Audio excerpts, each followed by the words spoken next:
Hi, thanks for listening to the Inclusive Storytelling Podcast. I'm your host, Ashwini Prasad, and I hope you are enjoying the episodes. Be sure to connect with me. I'm at the Inclusive Screenwriter on Instagram and Twitter. I'm also really big on bringing these wonderful people and stories to life, so if you're interested in collaborating, make sure you message me. Let's get into our episode. Oro African Methodist Episcopal Church is a National Historic Site in Canada. It's a simple log church with an unmarked cemetery that stands at the southeast corner of the intersection of Old Barrie Road in Simcoe County in the province of Ontario. The church has been preserved as a witness to the early African Canadian settlements associated with Black militia folks from the War of 1812. The official church is recognized as a property and a burial ground.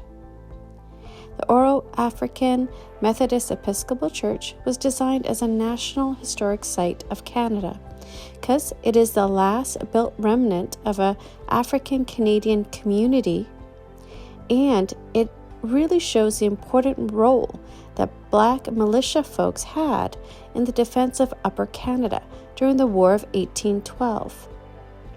The church was built by African Canadians, and the Black settlement was a unique approach to integrating African Canadians into a farming community. The idea for an African community originated in 1783, where the Commander-in-Chief of the British forces in North America, Sir Guy Carleton, promised that the slaves of non-loyalists who joined the British Army would have their freedom and protection from re-enslavement. Between 1819 and 1826, the British granted 25 plots of land in Oro County to Black settlers, 11 of them being former soldiers who received their grants in acknowledgement of military service. Although the area had strategic value, the land was remote and agriculturally poor. Only 9 of the original grant recipients took up their plots. In 1829 to 1831, the settlement was augmented by 30 more families. They built Oro Church in 1847, and it remained active until about 1900.